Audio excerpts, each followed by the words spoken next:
Now from December 5th, 1995, we're going to the old archives and get out a show with Kevin Doran on a Newsmaker with Dr. Savo Jevremovic from Alfred University.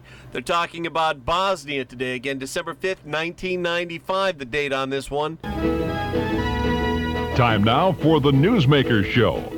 A look behind the headlines with host Kevin Doran.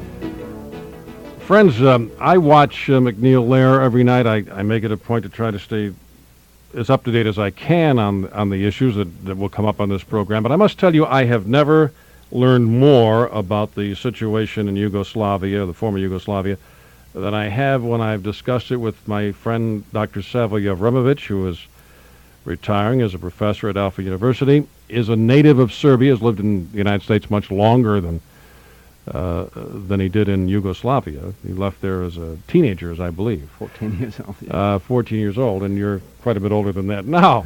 But if you really want to know what's happening over there, I submit to you that you will never find a better source than right now with this gentleman on this program. That's a rather strong statement, Savo, but... Well, I'm flattered. Well, yeah, but so many of the things you've told me over the past year or two are now coming true.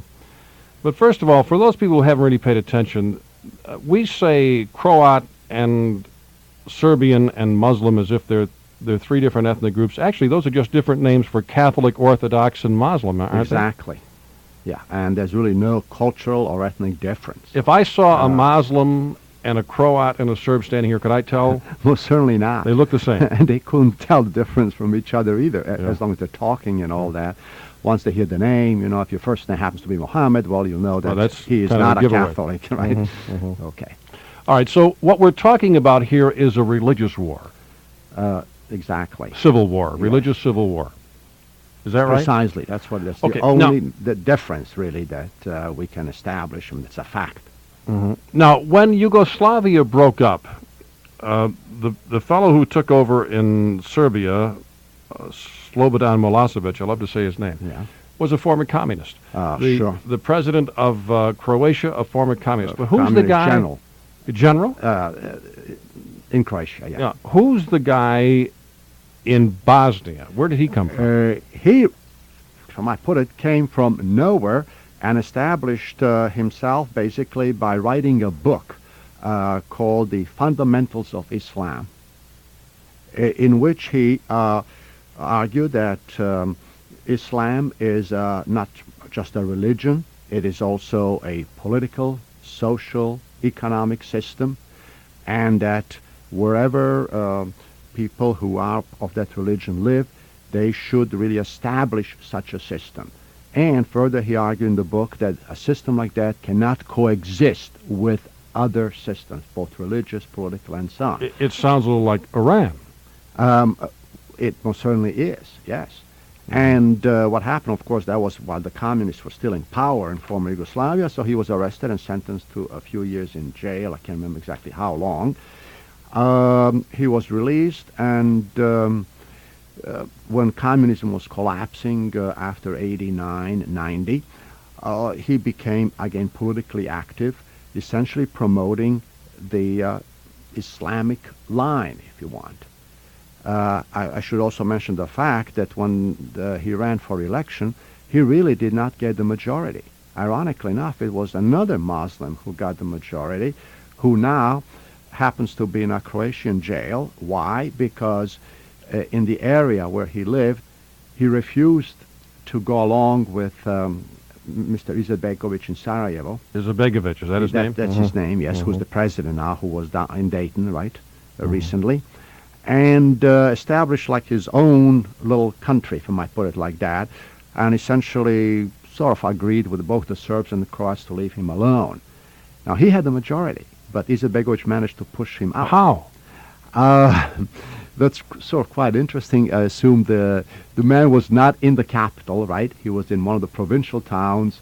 This guy was right there and somehow established the government, and in no time at all, it was, again, while the European community, essentially pushed by Germany, recognized the newly established countries of Croatia, Slovenia, they did not recognize Bosnia as an independent country. It was the United States. And that was a big shift in U.S. policy.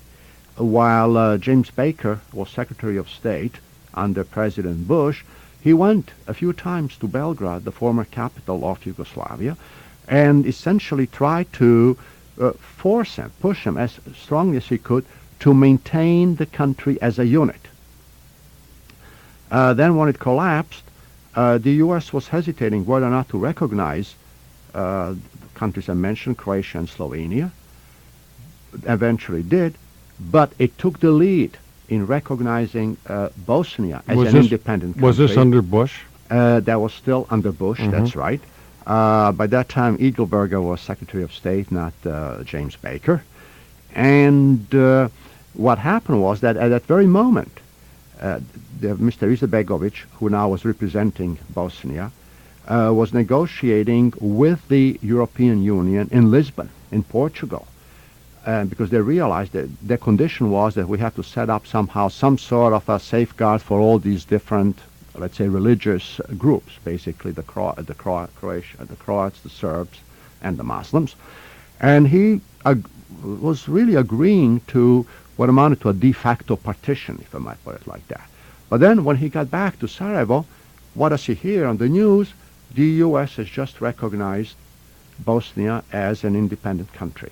Then, of course, he forgot about continuing to negotiate and accept what he already accepted in Lisbon.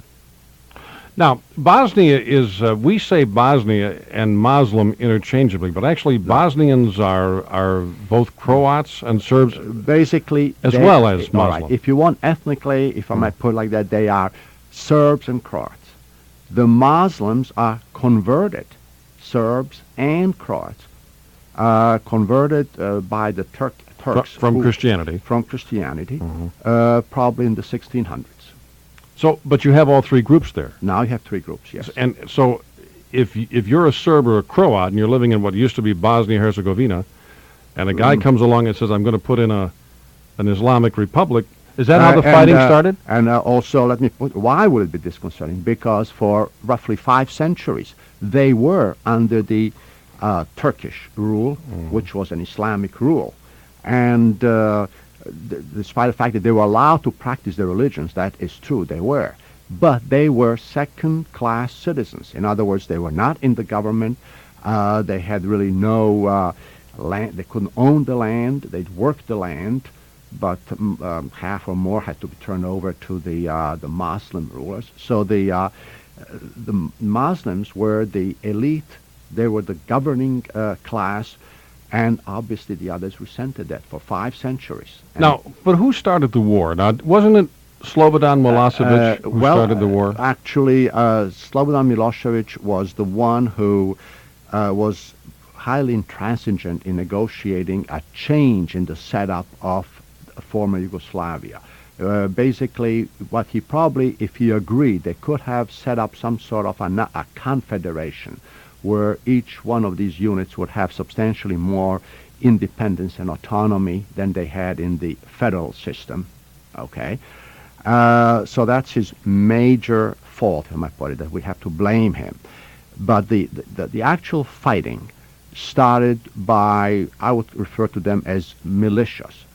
The Serbs refused to even participate in a referendum that they conducted there, whether or not to separate from Yugoslavia. They just would not. And they are a third of the population there. And you're talking the Bosnian Serbs. The Bosnian Serbs, okay. yes. So when the referendum passed without their participation to secede from Yugoslavia, they essentially refused. Now, the very first shots were by some of the unorganized Muslim groups at the retreating Yugoslav army. Milosevic did order the Yugoslav troops to pull out, which they did. Now, what they did after, when they got a few shots, they left most of their equipment there, and the Serbs, of course, took it. The Bosnian Serbs. Bosnian Serbs, and a civil war started. Okay, so we're getting into a civil war. Exactly. And we're taking the side of the Muslims, are we not? Okay. Now, what was tried to stop the war was impose an embargo on both Croatia, Bosnia, and of course Serbia too. Serbia complete sanctions, by the way, because they said they were helping the Serbs in Bosnia. However, I think the embargo did not work. The U.S. Sixth Fleet was supposed to enforce it, but apparently they were letting all kinds of weaponry and armaments come in. Because how did they fight a war for 4 years without weapons and armaments, right? That's impossible. Most, by the way, of it was coming from Iran, as they have the money and all that. So this is irony. On one hand, we are not friendly with Iran, and yet on the other hand, we are letting them arm and obviously set up very close ties and influence a government in Europe. Okay, now we have to take a break. When I get back, I want to ask you, who are the Mujahideen and why are they there? And back after this.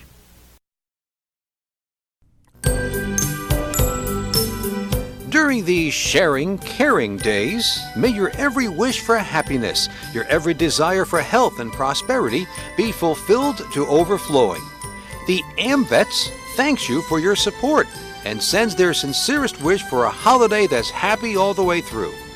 AmVets, Post 245, 28 Broadway Mall, Hornell.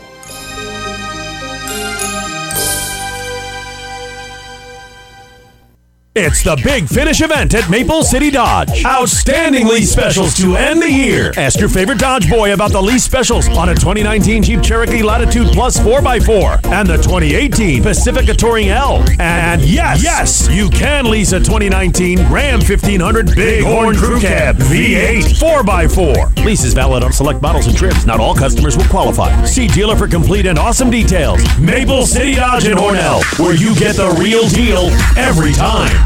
Going on through today, partly to mostly cloudy sky conditions, maybe a few brief snow flurries out there as well. Temperatures about 34 to 38 during this afternoon, and it's cold and, fairly dry tonight, mostly cloudy, and about 25 overnight. Thursday a bit milder, up to about 40, with mainly cloudy skies, increasing south and southwest winds for the afternoon. So temperatures Thursday evening in the upper 30s, rising into the 40s overnight, with periods of rain and some leftover showers on Friday. Breezy and quite mild then, 54 to 58. Here comes some colder weather for the weekend. Chance of snow showers on Saturday in the 30s. Partly sunny on Sunday, near 30. This is meteorologist Gary Best. We're trying to understand this Bosnian thing. It's very complicated. Dr. Savo Jevremovic is with us. Native of Serbia, left there when he was just a kid, but he has got a leg up on all of us because he reads Serbo-Croatian, and on the internet, I assume you can do that. Savo, quickly now, who are the Mujahideen, and why are they there? The Mujahideens are the basically the Muslim fighters. The name was used both in Lebanon and what used to be Palestine, was used in Afghanistan while the Russians were there, in Algeria as well.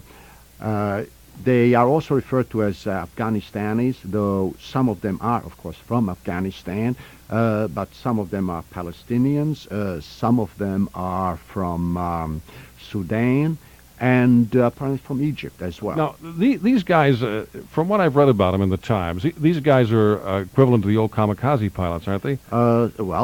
They feel that one safe way to end up in heaven is being killed in fighting for what they perceive to be a religious cause. Okay, now in the Times, their leader is quoted, one of their leaders is quoted as saying that the Americans are devils and they're going to bring drugs and prostitution.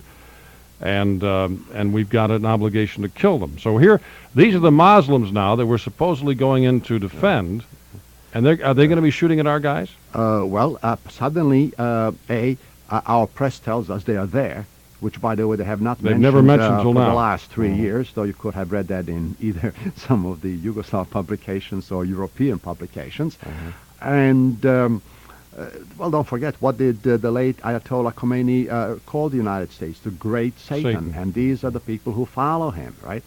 And believe what he said. Very recently, just to give an example, we had a problem with the British military bringing in a convoy of what we refer to humanitarian aid, mostly food and supplies, to one of the towns in Bosnia. They were attacked by some of these, they shot at them. The Mujahideens, they shot back and killed one of them. Now they're threatening they're going to kill a number of Englishmen in revenge. And the English said, well, we're not going to bring any of these supplies anymore. We're not going to expose our soldiers to it. There's about 3,000 to 4,000 of them around. Now, will they? They don't like the Americans. They don't like him in Iran. We know what happened. They most certainly didn't like him in wherever they could get hold of them in, let's say, in Lebanon. We know what happened there. We also know what happens on and off with blowing up a plane or something like that somewhere in the world. We even had a recent experience in New York City. All right, so now these guys, if I read the Times story correctly, they have been the best fighters for the Muslim side in the Civil War. Yeah. Now, Shalikashvili, our general, and Secretary of Defense Perry are saying to the Bosnian government, you got to get these guys out of there because they're a threat to our troops. Yeah. But how can they get them out of there if they're the best fighters they've got? Also, I don't think they're quite willing to go out, even if they try. I mean, they'll have to fight them. Mm-hmm.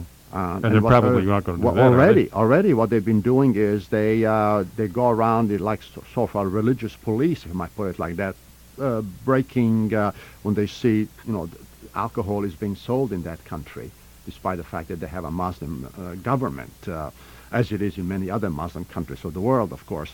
Well, they break in and they just break up the whole store and the inventory and so on.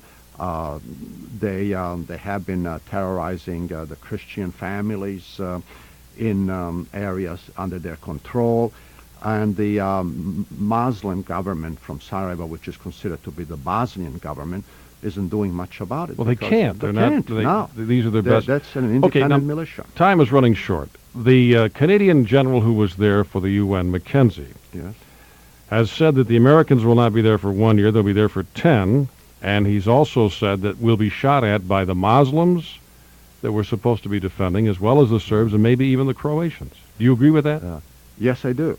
There's ample, if you just read the European, by this I mean mostly British or French publications and all that, that very last supposed, in quotes, shelling by Serbs of a marketplace in Sarajevo, which then was the excuse to bomb all the Serbian military targets throughout the country primarily by the U.S. Air Force. According to the British and the French military, the shell never came from the Serbian side. Came from the Muslim side. Came from the Muslim side. That's what they said. And there were further evidence by the UN observers there that every so often the Muslims were shooting their own people just to essentially provoke another international incident and have mostly the U.S. media then talk about Serbian aggression. Okay, now there's one thing that a lot of people are suddenly becoming aware of, and I want to see what you have to say about this in the next minute. We were told that there would be 60,000 NATO forces, 20,000 of which would be American. Now it turns out there are going to be 37,000 NATO forces, 20,000 of which are Americans, and the rest are going to be made up of Norwegians and Pakistanis and 30 other nations, in fact, not NATO forces, but these third world nations. How can they do it? How can they hold off these guys? Well, they've already been there, most of them. They have been around, and you had the Pakistanis, you had them from Ukraine, the Ukraine, and really they haven't done, frankly, that much. Well, of course, the UN mandate was not to shoot at them, but just to try to somehow separate them, and if they start shooting, to pull out. But I don't expect them to do too much. Really. All right, final question. The polls are running overwhelmingly against this deployment by President Clinton. How can a president pull that off if the people aren't behind him? Well, I think what it is that he hopes that he can run for election and say, look, I put an end to the fighting between Arafat and the Israelis. He's now in Britain trying to put an end to the problems of Northern Ireland, and he put an end to Bosnia. He hopes that things will be calm up to November '96, and it might help his re-election. Thank you very much, Dr. Savo Jevremovic, for being with us. This is WLEA Hornell. We're coming up on 9 o'clock.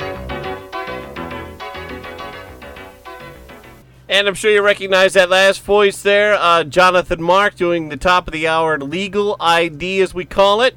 Jonathan Mark coming back soon to the station with Fridays at 8.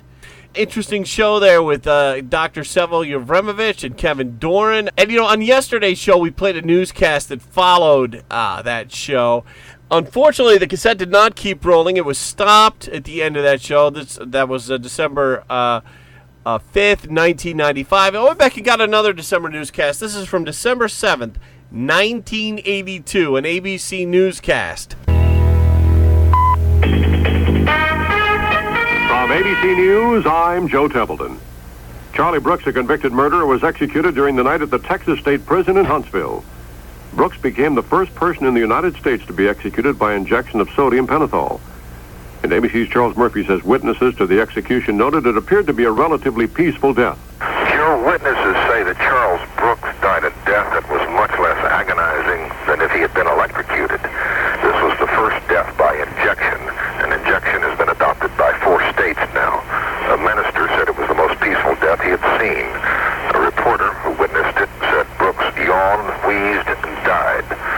At the moment of death, there were several hundred outside the Walls prison unit, and the crowd was suddenly quiet for several minutes. Joe? ABC's Charles Murphy in Huntsville, Texas. The mother of the man murdered by Brooks and his accomplice, who is serving 40 years in prison, says she thinks Brooks' execution is a step forward for the victims of America and may cause criminals to stop and think before they pick up a gun and go out to shoot somebody. That bill to boost the gasoline tax by a nickel a gallon is now halfway through Congress. It cleared the House early this morning and is expected to be approved by the Senate within a matter of days. The tax hike would raise about $5.5 billion to be used to repair roads and bridges and put more than 300,000 people to work. A 5-cent boost would increase the federal tax on gasoline to 9 cents a gallon beginning April 1st. The House later today takes up funding for the MX missile project with the vote expected to be close. The White House has been pushing congressmen to vote for that project.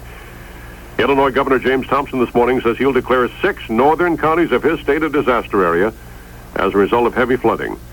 The floods continue to plague the central states, with the Mississippi expected to crest later today. United Auto Workers negotiators will probably make their own counteroffer to Chrysler today as negotiations continue in Detroit and Toronto. ABC's Robert Lambert says it appears the UAW feels it can continue talking for U.S. workers on the basis of Chrysler's newest money offer, but Canadian leaders call the Chrysler offer to striking workers there insignificant. Well, no group yet has claimed responsibility for the explosion last night at a disco bar in a town in Northern Ireland. That bomb caused the roof to collapse. Police say at least 16 people were killed, dozens more injured. Pakistan's President Zia al-Haq meets this morning with President Reagan at the White House, and they'll be discussing relations between the two nations. Analysts will be watching the New York Stock Exchange this morning to see if yesterday's major rally continues. The Dow Industrial Average yesterday, gained more than 24 points. It may cost you more to visit some national parks if a bill now being considered by a Senate committee wins approval.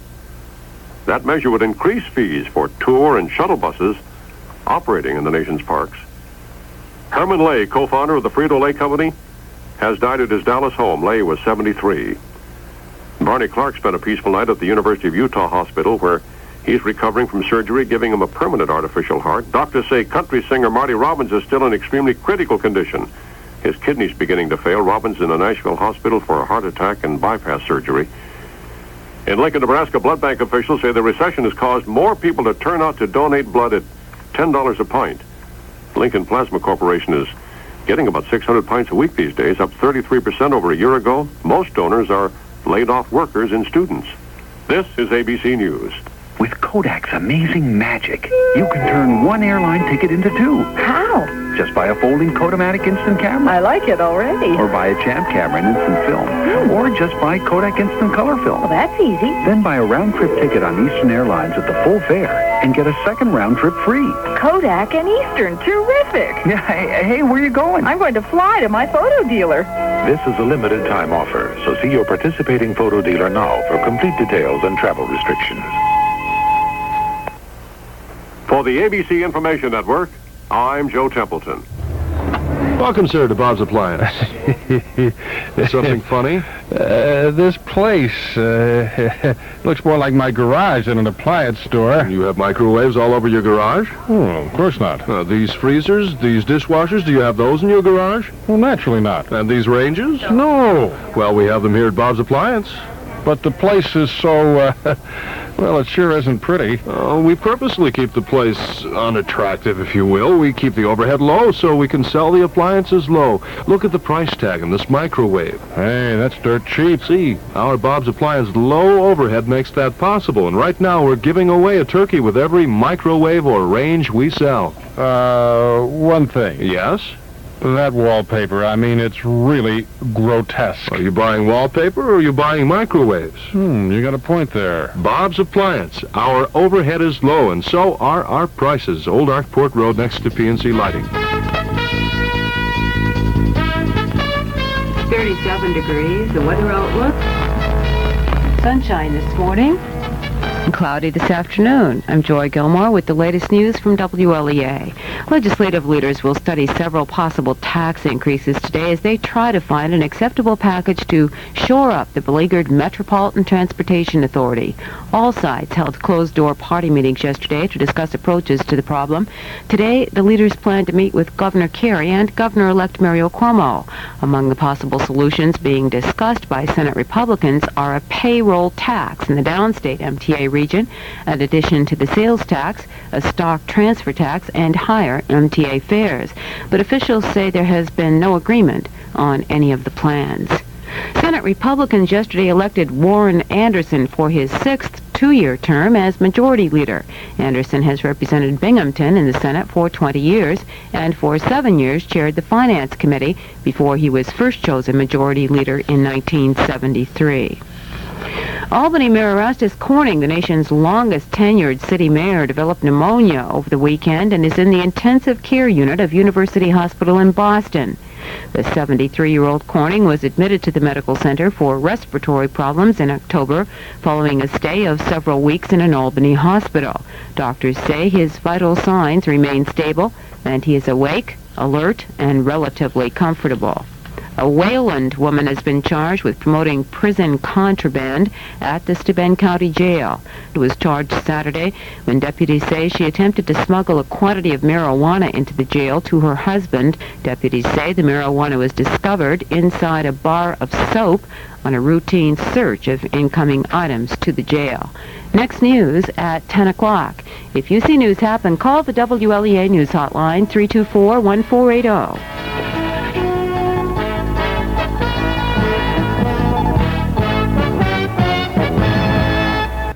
So from the archives there, a newscast from December 7th, 1982 from ABC News. And from the Newsmaker archives, a show from December 5th, 1995 with Dr. Savo Jevremovic and Kevin Doran. It's AM 1480 WLEA Hornell. I'm Brian O'Neill. Thanks for listening and keep listening. These shows are so much fun to go back and listen to.